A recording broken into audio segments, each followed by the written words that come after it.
Hello and welcome back for part 2 on the conflict perspective.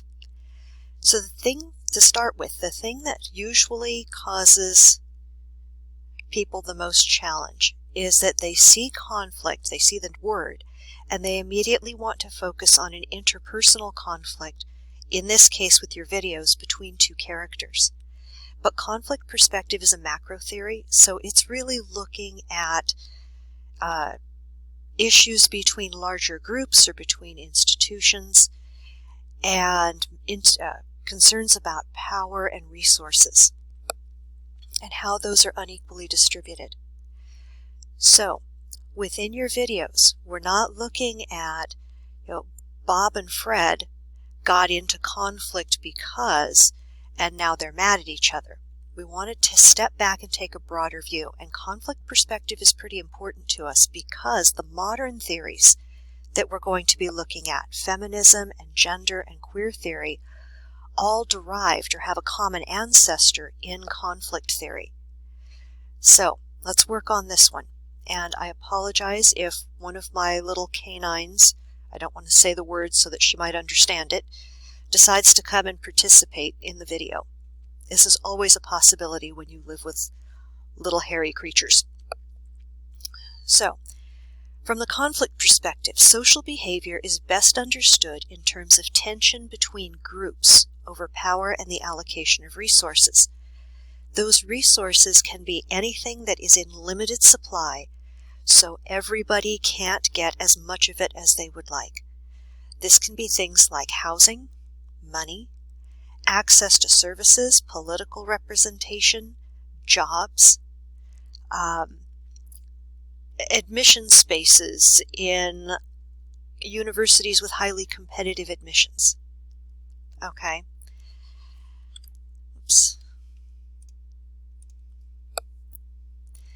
The existing social structure, so the society around us, helps to maintain privilege for some groups, and in order for that to happen is going to keep other groups in inferior or subordinated positions.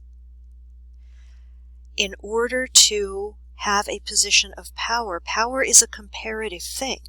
I only appear powerful if somebody has less power than I do. I only appear financially well off because when you compare me to somebody else, they're not as well off. Okay? I was a host parent to an exchange student from Poland, high school exchange student, and when she came in and she found that we had 2 computers in the house, she says, "Oh my gosh, in Poland you would be rich. Nobody has 2 computers, or not many people have 2 computers." I'm like, okay, one computer is reasonably up to date. The other one is really only good for the basic functions that I was doing, word processing and slow internet connection. So I said, this second computer really is only here because we chose not to retire it. She says, it doesn't matter. The fact that you have 2 makes you rich. Okay, but you compare my dinosaur of a computer to somebody else's brand new tablet, suddenly, my computer is not as great of a resource as somebody's new touchscreen, Bluetooth keyboard tablet. So, from the conflict perspective, however, we have to remember that it's the society itself, the structures, the institutions, that are helping to maintain this split between the privileged groups and the less or underprivileged groups.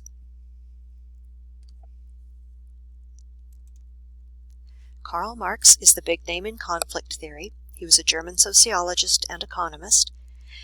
And I didn't mention Comte's theory before, but he was the forerunner of functionalism. He was the one who gave us the idea of social statics and social dynamics, and the one who tried to turn sociology into a science on the same level as the natural sciences. Okay, but Marx thought that Comte's theory didn't hold water. We're not just looking at statics and dynamics. Karl Marx, looking at what was happening in society during his own time period, said that this industrialized society, or this industrializing society, was divided into two very distinct groups. There was a ruling class and there was a working class. That ruling class would be the people who owned and controlled the means of production and the access to the necessary resources, the tools, the raw materials, and so forth that people would need in order to make finished consumer products.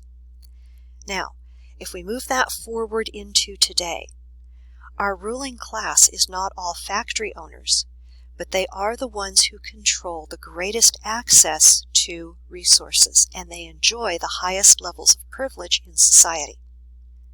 Okay?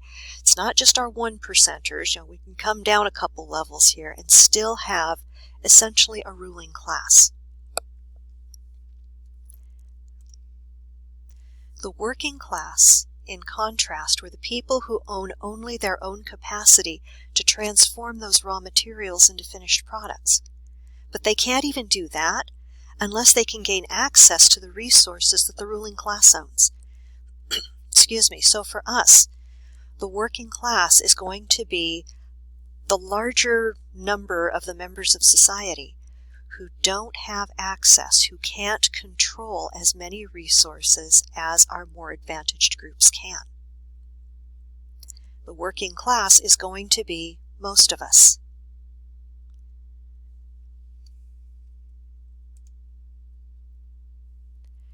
So Marx described the concept of alienation, which right off the top, for Marx, alienation has a very specific meaning. It's not about feeling disconnected from the people around you, what the functionalists would call a lack of social integration.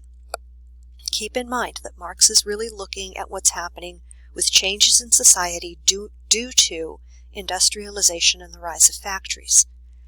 So for him, alienation is the loss of control over our creative human capacity to produce. He said the ability to create things, to take raw materials and turn them into something different, is a uniquely human capacity. When we lose control over what we're creating, this also separates us from the products that we're producing. In the factory model, which I worked in a factory for doing assembly work or so they said, for one summer when I was an undergrad. And with the separation from the products that we create, we really don't have a lot of investment in what the finished product is. Okay, the factory that I worked in, I was given a task to do repetitively.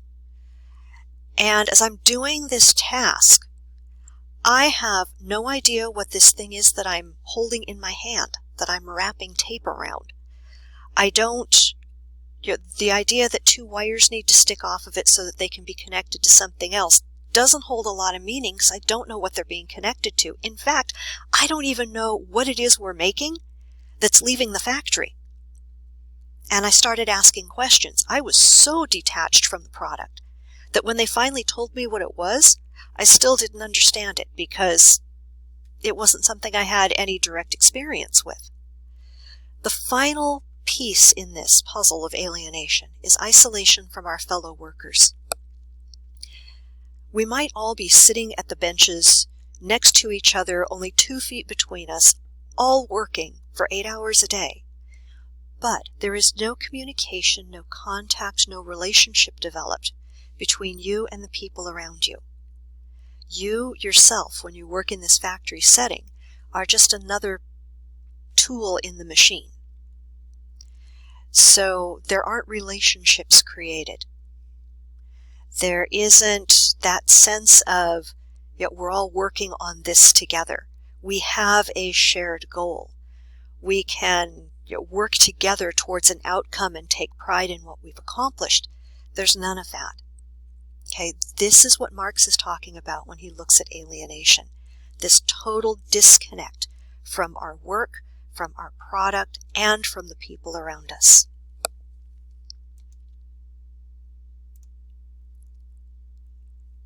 In modern terms, we could look at alienation as There are limitations on the careers or the statuses that are available to us. That's the disconnection from our human creative capacity. We can't just go out and do anything we want to do because we have different accesses to resources in order to achieve whatever career it is we're hoping for. We're excluded from the decision-making processes in most things, and there are these widespread expectations that our interactions should be limited to members of whatever our own groups are. Now, if we were going to shift that into Vampirina,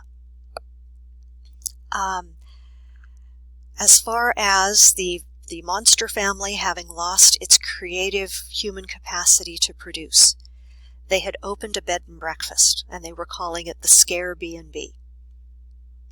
So they had all sorts of creative capacity that they put into that.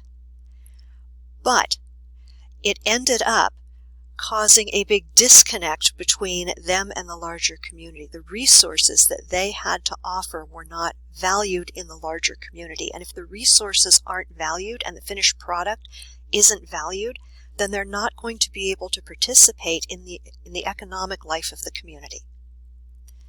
Well, we're looking at a powerful class and a subordinated class there. Ultimately, it was the larger society that was the powerful group.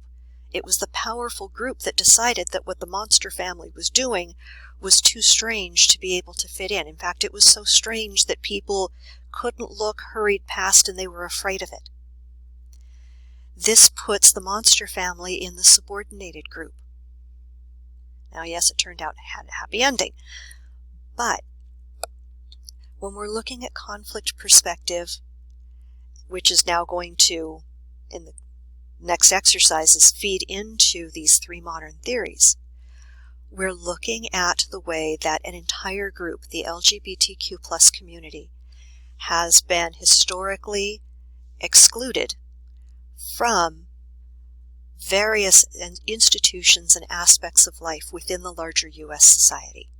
Okay, limited access to career options, limited access to resources on the basis of the denial of marriage licenses, which then locked people out of claiming Social Security or rights of survivorship or the right to visit somebody in the hospital.